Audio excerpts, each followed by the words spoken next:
Well, I tell you what, Donald Trump is joining us right now. Mr. Trump, good morning to you. Good morning. So what do you think about this Iranian deal? We got our people back. They got $100 billion back, and some people who were in big trouble. Well, they're actually getting $150 billion, and we are getting 4 people back. They're getting 7 plus, and I know you just mentioned it, the 14 Interpol bad ones. They're baddies. Yep. So they're getting them, and they're going to get oil, and they're going to get a lot of other things. They get a lot of things in this deal. It's always nice to get people back, but they're getting a lot of things in this deal. This is sort of an amazing thing. Actually, you know, I've been talking about this for years now, about how we should have our people back, and we shouldn't be negotiating until we get them.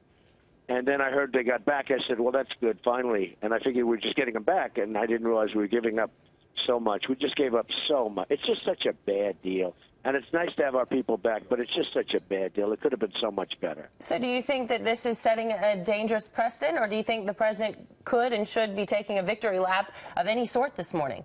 Well, it's setting a very, very dangerous precedent, Anna. If you look at, you know, what's going on, if you look at the thinking of these people, they're going to say, well, wait a minute, if we can do this, let's get Anna over here for an interview, and let's never let her come back, okay?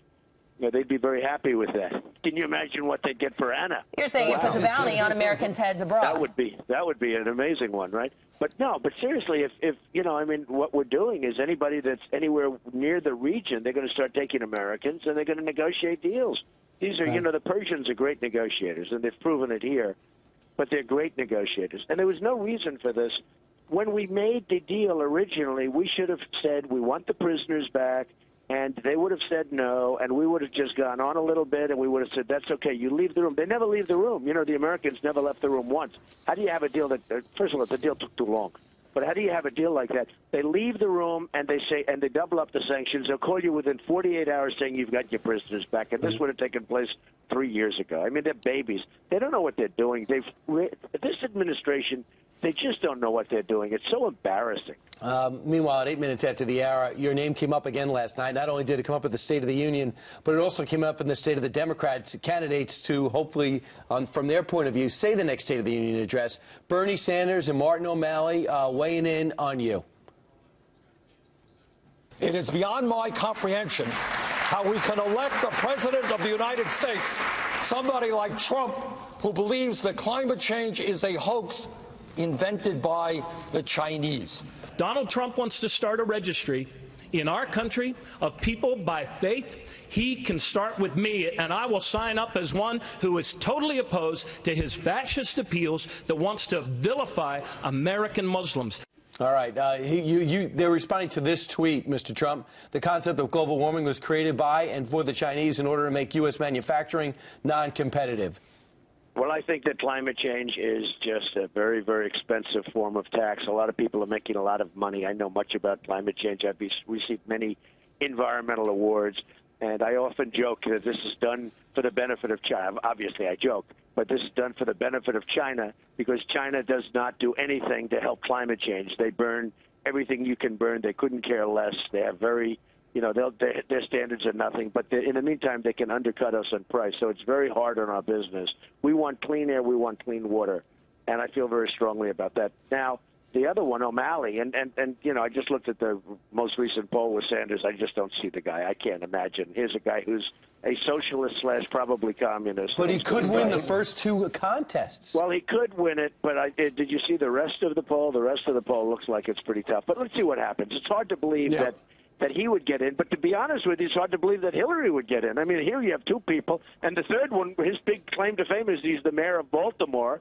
I mean, you see what a great job he did with Baltimore before he was governor, and he's a joke. I mean, he shouldn't even be in the contest. He's down to 1 or 2%. Right. It's like, you know, you have these people at 1 or 2%, and I don't know why it would bother me. Who cares? But I watched last night, and I said, why is he even talking? But he's always invoking my name, Mr. O'Malley. He's always invoking somebody else who is using your name from time to time is Ted Cruz. It is exactly 2 weeks from today the Iowa caucuses are going to be held. I know yesterday you were on a show and you were talking about Ted Cruz. You said nobody likes him in Congress. He's a nasty guy. He has now turned around and is attacking you on Twitter. He says, as the Dem debate begins last night, Republicans have to wonder which team Donald Trump would play for, and then it goes on to play a rather lengthy clip where you're talking about Hillary Clinton and the Clintons and things like that. In a nice way. What's going on here? Well, I think you'd have to ask that same question of Ronald Reagan, because Ronald Reagan, when he was younger, was a very pretty strong liberal, and he became quite conservative, not the most, but he became quite conservative, and he did become a great president. And Ronald Reagan you'd have to ask the same exact question of him. And, before I was a politician, to be honest with you, my views change and everybody's views change. And certainly, if you look at Ted Cruz, he was very weak on immigration, and now all of a sudden he's trying to say, oh, let's build a wall. I mean, the other day I heard him say, oh, we have to build a wall. Well, I said, where did that come from? Everybody thought my wall idea wasn't so good, and now all of a sudden they're all saying, oh, let's build a wall. Number one, I know how to get it done, and I know how to make Mexico pay for it. Believe me, they will pay for it. But people say things and people change, and it is true. He's very unpopular in Washington. Right. A quick question for you. People like Rush Limbaugh and Mark Levin have weighed in, essentially telling you to back off. They were supporting you to a degree, but they don't want you attacking Ted Cruz. What's your reaction to that? Well, I like both of them, and they've both been very nice. And Rush has been unbelievable to me, and they've been great. But I have to do what I have to do. I want to make America great again. I have to get things done. When you have somebody that can't get along with anybody in Washington, you're not going to get deals done. I mean, you have to get deals done. We can't always keep invoking executive orders like Obama does, because he can't get deals. Here's another guy, can't get a deal done, so he just sits down behind a desk, signs an executive order, he gets sued, and let's see what happens in 5 years from now, okay? But that's not the way you do it. You get Congress, you get them together, you get everybody together in a room, you cajole, you get along, you have dinner, and you make deals. And, everybody hates Ted. It's a very tough thing. They all hate him, I mean, for a lot of reasons, but they all hate him. And, by the way, he's attacked me, so when he attacks me, as you know, I'm a counterpuncher. You are. We learned that people, early. All right. You've all seen a lot of people attack me, and you see where they are right now. But he attacked me first. All right. 2 weeks before Iowa. Sir, thank you very much. Good luck to you. Getting very exciting. Thank you very much. Never a dull moment. Thank you. All right.